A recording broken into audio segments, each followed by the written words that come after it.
carpal tunnel syndrome? Well, carpal tunnel is the region right here in the palmar part of the wrist, the front of the wrist. It's a very narrow tunnel that consists of several bones, 9 flexor tendons, and then also ligaments and one nerve, the median nerve. The median nerve then runs through into the hand and branches off into 2 branches, the radial and ulnar nerve.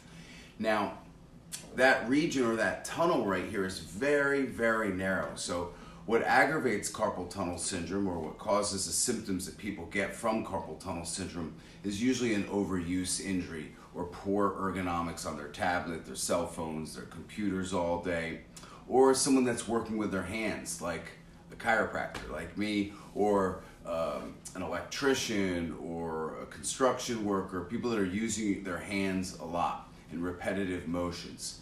So some of the symptoms that you would see with carpal tunnel syndrome would be numbness or tingling in the palms or fingers, worse at night and in the morning usually, but not always.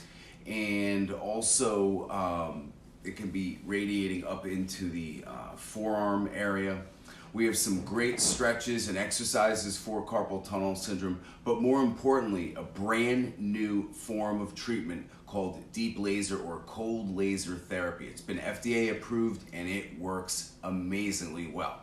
So it's non-surgical, it's safe, and very inexpensive. So if you have any questions about carpal tunnel syndrome, cold laser therapy, or anything else, feel free to write or comment below. Thanks.